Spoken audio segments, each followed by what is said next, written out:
honestly, it did get better. Anyways, I'm a big believer in still writing your truth and still writing about your past and learning from it. So I love writing about the good times. There are many things I could have done, even more that I could have said, any number of which would have changed our fate. I know it isn't useful to live in the past, but right now the past is all I got, because the present kind of sucks, and the future's kind of dark, and I wonder what actions I could have taken. I ponder about whether or not I have been forsaken. At this moment, my heart sinks into my lungs into my stomach into my bowel, and I begin to bow, pray to God for answers to how. I am not a religious man, not by any means, way, shape, form, or stretch of the imagination. I am more of the spiritual type convocation, part of that spiritual congregation. I do believe in God, but sometimes I don't feel like God believes in me. And that's when I want to say, what the fuck? You see, life isn't all dandelions, daffodils, and daisies. It's AK-47s, dark 40s, rifles, and shotguns, absent fathers, single moms, burning lava and high school bombs. It's schoolyard fights ending in big pin stabbings. It's high school lessons ending in young girl grabbings. It's high school lectures ending in dead body stackings. Life is not roses, lilies, and tubes. It's not family barbecues and high company revenues. It's not road trips and reunions or weddings and welcome backs. It's not 5-course meals and bargain purchase deals. It's not free lunches or noon sex and the city brunches. It's not Friends or How I Met Your Mother happy endings. Sometimes it just ends. It's not a cul-de-sac but a dead end. On some dates, more dead than end. On others, it's more end than dead. There is no happily ever after, just after, but the after lasts forever, so it is really just an after. Forever after. Sometimes it doesn't get better. It's not the calm before the storm, but the actual storm. The chemo doesn't work, and the cancer absorbs your body like a sponge to water. The couple's therapy doesn't work, and your marriage turns into an inferno, a burning building, and the only emergency exit is a divorce. Sometimes it doesn't. Little kids get run over by cars. 16-year-olds give birth to their father's seeds. Fathers stop being fathers. It's shit hitting the fan. It's bleeding lip and bruised eye. It's broken rib and lie after lie. It's spilled milk and crying about it. Bloody hands and injustice. Broken hearts and no hospice. It's not always Martin Luther King Jr. and Lily Ngoyi. It's sometimes Hitler and Rhodes, the fiddler and all of the potholes. It's not always Houdini and the Great Escapes.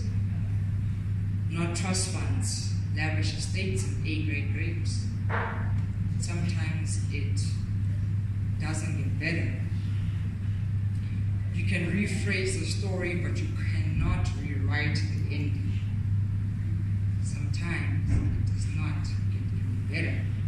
It doesn't end clean. It's not a cul-de-sac but a dead end. On some days it's more dead than end, and others end and dead. Sometimes it doesn't get any better. It just gets an end. stop.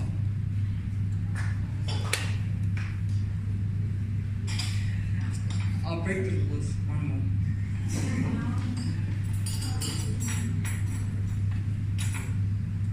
I'm sorry I loved you. I really am. For real. I really am sorry that I loved you. I could give you all the love in the world, but it wouldn't be enough because it's not the love that's the problem, it's who's giving it to you. It took me a long time to realize that, to get that, to accept that I could give you all the love in the world, but the problem is not the love, it is me.